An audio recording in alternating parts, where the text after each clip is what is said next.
Olá pessoal, tudo bem? Eu estou aqui hoje para fazer uma pequena recapitulação, uma recapitulação rápida referente ao vídeo anterior, né? Em que a gente terminou falando da equação de caróteres, né? Essa aqui que está apontada com o mouse, né? Do grau de polimerização com o grau de conversão P, né? A gente viu que ele se relaciona a partir dessa fórmula, ou seja, o dP, que é o grau de polimerização, é igual a 1 sobre 1 menos P, em que o P é o quê? A conversão de grupos, né, de um dado tipo. Né? A gente estava falando de polimerização sob balanço estequiométrico, seja B ou seja AABB, né? Sob balanço estequiométrico quer dizer o quê? Na partida, a quantidade de grupos A é igual à quantidade de grupos B. Né? Então a gente viu que essa fórmula aqui se aplica, né? A gente encontrou no finalzinho lá. E a gente falou um pouquinho sobre ela, um aspecto muito importante que foi o seguinte, que precisa de conversões P muito altas, ou seja, de reação, né, de percentual de grupos reagidos muito alta, para se atingir altos valores e graus de polimerização. Né? Para ter essa noção, a partir dessa fórmula, eu coloquei aqui alguns valores, né? Se você observar que tem o P e o dP resultante, né? Então a gente começa aqui com P igual a zero, né? Em que a conversão de grupos foi zero, né? Ou seja, nada reagiu. Se a quantidade de grupos que reagiu foi zero, então a gente só tem monômero no meio. Né? E o monômero é o que, como eu tinha falado no vídeo anterior? Né? É uma molécula polimérica de grau de polimerização 1. Né? Claro, considerando o AB, né? Se fosse o AABB, a gente pegaria esse resultado e dividiria por 2, né? Como a gente falou. Então, 1 dividido por 2 é o 5. Né? E aqui eu vou descendo, colocando incrementos de 0,05, né? de P, né? E encontrando o dP resultante. Né? Então, a gente observa aqui como é interessante, ó, 50%, por exemplo, dos grupos reagidos, a gente tem um grau de polimerização apenas de 2, né? Ou seja, metade dos grupos que já reagiu e a gente tem apenas dímeros, né? Na média, né? Descendo mais um pouco aí,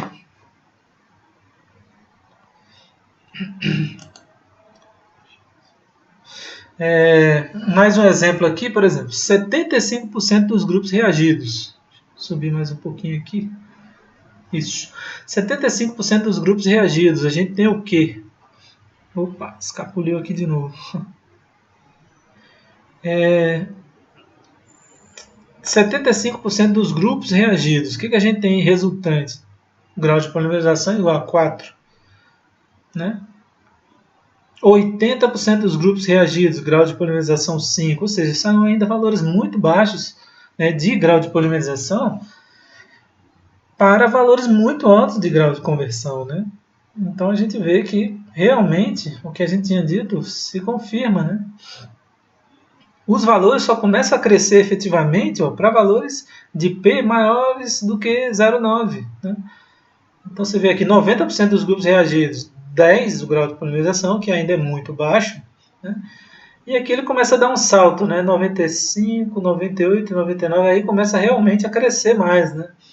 O grau de polimerização. Né? Então aqui de 99 para cima, 0,99, eu coloquei incremento de 0,01, né, para a gente ver melhor como foi esse aumento resultante aí, né? E aí a gente vê, né, que aqui efetivamente começa a ter o aumento do grau de polimerização, tá?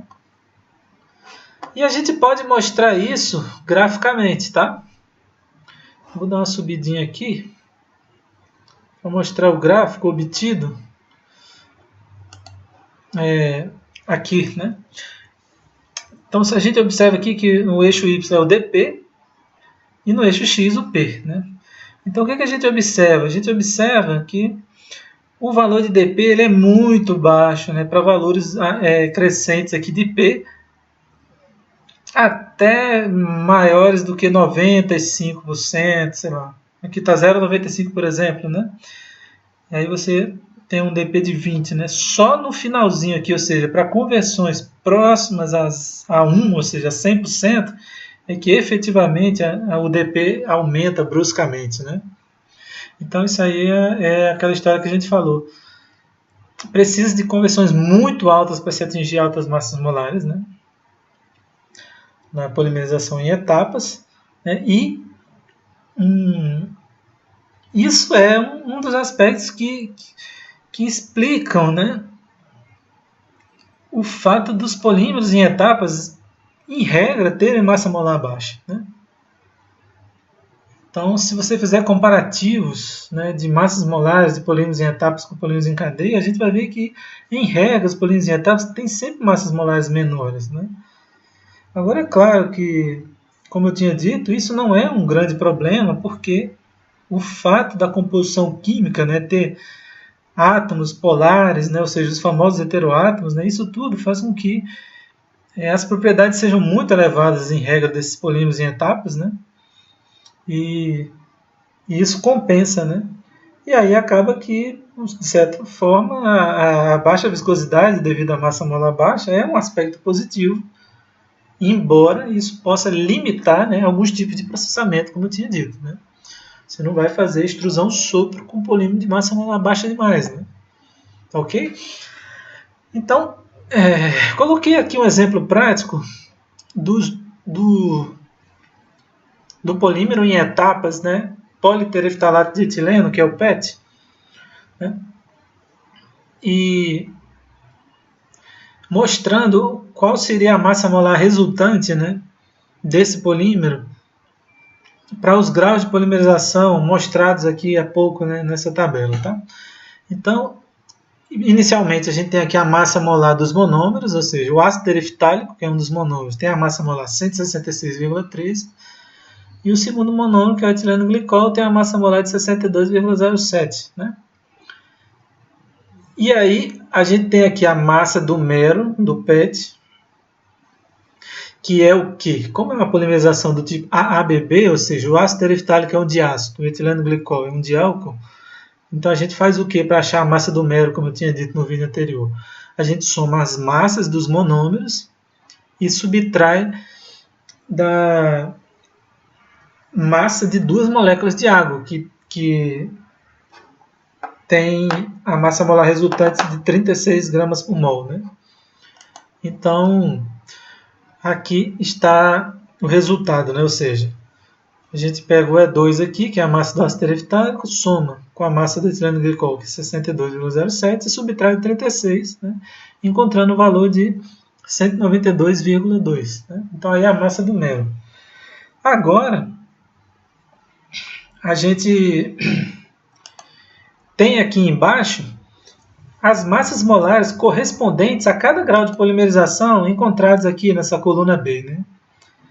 Então, por exemplo, se ele tivesse uma unidade de repetição, né, a massa molar seria 96,1. Né? Porque nesse caso aqui, quando o dp aqui é 1, na verdade, para uma polimerização AABB, ele seria meio. Né? Então a gente tem que dividir por 2. Né? Então a gente vai descendo aqui, né, para ficar só para dar um exemplo, né? Quando tiver a conversão de 50% dos grupos, a massa molar vai ser exatamente 192,2, né? Ou seja, o polímero vai ter 2 unidades de repetição, né? Na verdade, 2 unidades de repetição se fosse AB, né? Como é do tipo ABB, ele vai ter, na verdade, uma unidade de repetição, ou seja, dos 2 meros, ele vai ter 2 monômeros, sendo que esses 2 monômeros correspondem a 1 mero, né? Então, por isso que ele tem exatamente a massa de uma unidade de repetição, né? E aí a gente vai tendo aqui, né, as massas molares aumentando, né? E aqui eu coloquei como um destaque, né, uma massa molar que seria mais ou menos um valor mínimo ali, digamos assim, de interesse comercial para o PET, né, que seria próximo a 10 mil. Né? Muitos PETs são vendidos com essa massa molar aí, de 10 mil. Tá? Eu diria que entre 10 e 30 mil, né, a gente pode dizer que a maioria dos PETs estão nessa faixa aí de massa molar. Então, a gente observa aqui que o grau de polimerização, né, seria 100, né? Embora, como eu disse, corrigindo seria 50, ou seja, eu precisaria de 50 meros para se atingir, ou seja, 50 unidades de repetição para se atingir um polímero, né, de massa molar de interesse comercial, digamos assim, né? Ou seja, para que isso seja possível, é necessário que 99% dos grupos lá dentro da reação tenha reagido, tá? Então, se a gente quiser uma massa molar um pouco maior, por exemplo, na faixa de 20 e poucos mil, né, que é outra, digamos, outra massa molar interessante do ponto de vista comercial para esse polímero, né, a gente pode fazer essa mais ou menos entre 10 mil e 30 mil, eu coloquei aqui entre 10 mil e 25 mil, mais ou menos, né? Então a gente precisaria de 99,6%, né, de conversão de grupos, né? O que daria o DP 250, que na verdade, dividindo por 2, daria 125, ou seja, 125 unidades de repetição, né? Tá ok? Então, só para dar esse exemplo aí para vocês, ou seja, para interesse comercial, a gente precisaria de cerca de 99% a 99,6% de conversão, tá? Para se atingir massas molares mais ou menos na faixa de interesse comercial desse polímero, que é o famoso PET ou politereftalato de etileno, tá? Eu coloquei aqui ao lado um comparativo caso fosse o polietileno, né? Embora o polietileno ele seja um polímero em cadeia, né? Então, a gente não faz a história de grupos reativos, nada disso é válido. Mas a massa molar numérica média, ela também é dada, né, pelo dP vezes o M0, ou seja, a massa do mero vezes o grau de polimerização, né? Então, eu fiz um comparativo aqui, né, se fosse o polietileno, né, para um grau de polimerização 1, a massa molar correspondente seria 28, né? Porque no caso aqui não vai ter que dividir por 2, né? Porque a massa do monômero equivale à massa do mero, né? No caso do polietileno, tá? E aí a gente descendo aqui, né? Vamos fazer um comparativo. Como seria a massa molar do polietileno para aquela conversão, né, que já passa a ser interessante para o PET. Por exemplo, 0,99, né? Que eu tinha dito, né? Ele está ainda um pouco lento aqui, ele está se deslocando, mas acho que já está interessante, né? Pronto. Olhando aí essa coluna aí que deu uma massa molar para o PET de 9.610, para o polietileno daria 2.800 apenas, né? Então 100 unidades de repetição, né? 100 meros no polietileno daria uma massa molar muito baixa, né? Então realmente ele não teria interesse comercial, né? Eu coloquei aqui, né, no caso do polietileno, normalmente eu particularmente sempre penso como 50 mil a massa molar mínima a partir da qual o polietileno passa a ter interesse comercial, né? Embora eu sei que existem alguns polietilenos com a massa molar um pouco menor, né, de injeção, de 30 e poucos mil, né?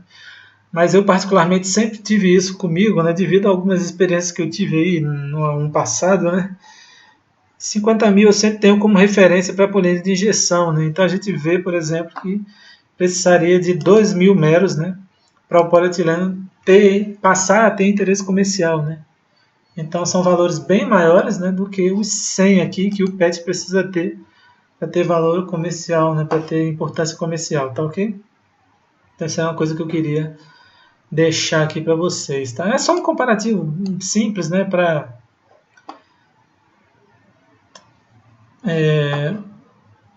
mostrar a diferença, né, de quantidade, né, de meros necessários, né, de um polietileno precisa ter para ter interesse comercial, que é um material só de carbono e hidrogênio, portanto não tem aqueles heteroátomos, então a massa molar mínima necessária para ele passar a ter interesse comercial, ela é bem maior, né? Ela é bem maior. E claro que a massa molar não depende só das unidades de repetição, depende também da massa do mero, e a massa do mero do polietileno é bem menor do que a do PET, né? Eu queria fazer só um finalzinho aqui, né? E deixar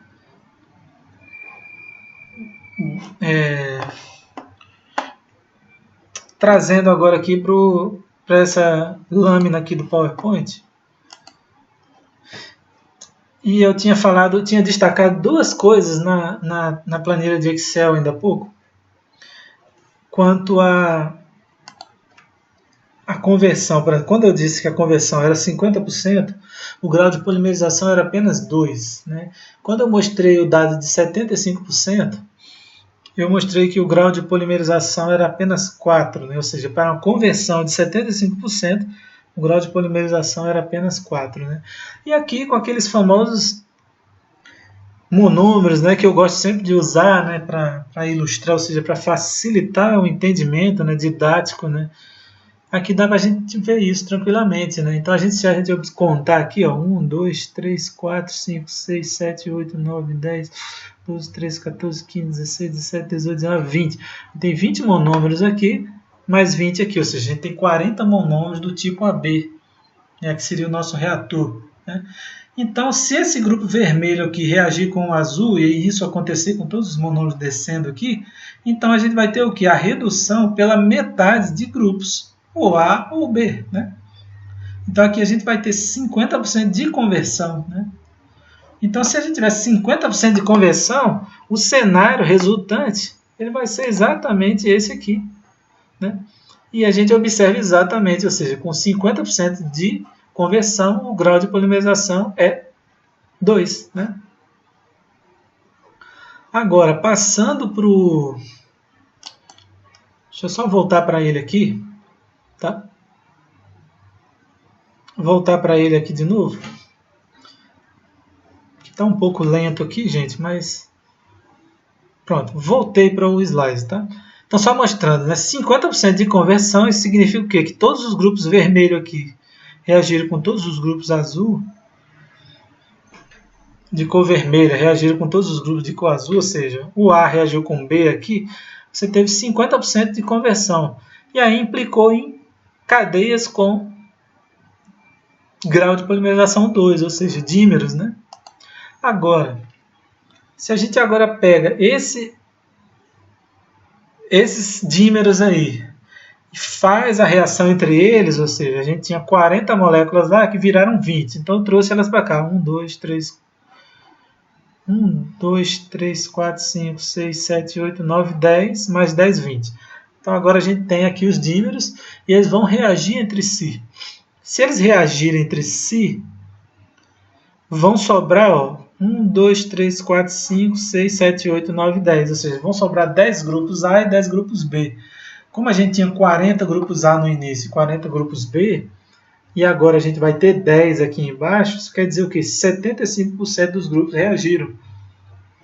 Então é exatamente o que acontece. Daqui para cá implica reação de conversão, tal ponto que o P passa a ser 0,75. Né?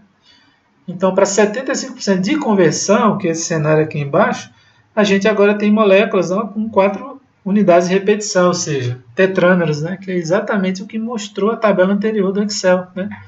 Vou até voltar para ela aqui, para mostrar de novo, tá?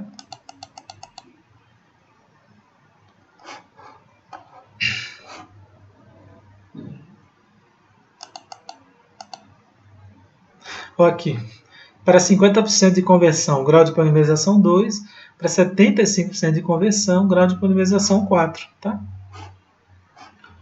Então, confirma exatamente o que aquele desenho ali do PowerPoint mostrou. Né? Então, é por isso que eu gosto de usar esses desenhos, né? Que a gente consegue, né, ter uma visualização mais interessante quando a gente está trabalhando no início. Né? Obviamente que quando a gente faz questões sobre polimerização, não dá para sair contando, né? Porque a gente trabalha com mol, né? Com quantidades enormes, então não dá para sair contando assim, né? Mas eu acho que no momento que a gente parte desses exemplos mais simples, né? Mesmo que a gente esteja usando só as equações lá, a gente sabe de onde vem isso, a gente entende o porquê, tá ok? Então esse era o objetivo, né? E aqui eu posso tranquilamente reagir todos de forma igual. Deixa eu trazer para cá. Todos de maneira similar, né? Ou seja, tinha um, todos reagiram um com um, aí virou dois, dois reagiram com dois, virou 4. A gente pode fazer isso aí tranquilamente, mesmo sabendo que numa polimerização real não tende a acontecer assim. Mas por que a gente pode usar? Porque a gente viu que independente do caminho que a gente segue, independente do caminho, o resultado dá o mesmo, né, em termos de fórmula. Por quê? Porque a fórmula só faz previsão de médias. Não foi isso que a gente viu? Então, gente, era isso aí que eu queria mostrar nesse vídeo. Só para fechar mesmo, um aspecto aqui que eu queria falar, que é o seguinte, no vídeo anterior, né, eu tinha falado, quando eu coloquei as estruturas lá da polimerização AB gerando polímeros e da AABB também gerando polímeros, eu peguei exemplos práticos lá, coloquei numa folha de caderno, né, e disse, por exemplo, no caso da AABB, que tinha 6 monômeros que viraram 3 meros, né. Só um detalhe daquela figura, que alguém quiser olhar depois, é que quando eu coloco os colchetes e fecho lá mostrando a unidade de repetição, eu coloquei um Nzinho fora, e aquele Nzinho, obviamente, que ele poderia implicar em valores muito maiores de unidades de repetição, tá? Porque ali eu disse no vídeo tranquilamente que era 3, né? Mas obviamente poderia ser valores muito maiores se aquele N fosse maior do que 1. Né? Então, quando eu falo dali, eu quero deixar bem claro que o valor de N que eu estou considerando ali é igual a 1, tá ok, gente? Então era isso aí que eu queria falar nesse vídeo, né? Só como uma espécie assim de recapitulação, né, do último vídeo, tá ok? Então, por enquanto é isso. Uma boa tarde para vocês.